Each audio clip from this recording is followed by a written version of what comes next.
What we're seeing in the closed-end fund market today is a lot of opportunities. I think that investors have been very frightened by potential interest rate moves up, and we've had some modest moves up. But what has happened is discounts have now widened. We've done a study back to 1988, and there's only 4 other times where the discounts have been this wide. So it's a fertile ground out there. We like what we see. We think this is a great time to be an investor in closed-end funds. What areas in the market, in the closed-end fund market, do you find particularly attractive at this time? Sure. So on that theme of interest rates, if people are fearful of interest rates, it's interest rate sensitive securities have gone down the most. So we really like utility closed-end funds. MLP closed-end funds are now looking very attractive.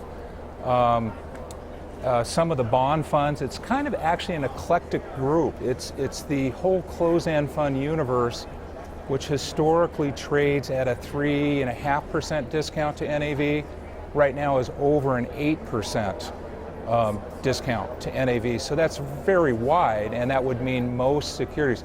Municipal bond funds, we're seeing really high quality funds that are paying current distribution income of 6% with a 10 to 14% discount. Can you give us a couple of tips Sure. for investors who are considering purchasing closed-end funds for their portfolio?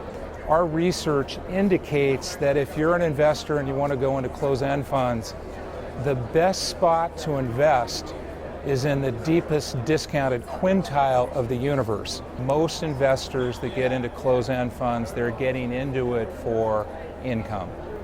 And the majority of these funds pay out a distribution income yield that includes capital gains, interest, dividends, maybe even return of capital. These are income-oriented vehicles. We look at it, we like the income, and then if you can buy a fund at a 15% discount and sell it at an 8% discount, you're going to pick up the income, and that spread narrowing between 8 and 15, in our industry we call that alpha. So that is alpha over whatever the underlying asset class would be. For more information and data on closed-end funds, visit our sponsor, CEFconnect.com, the authority on closed-end funds. This is Closed-End Fund News.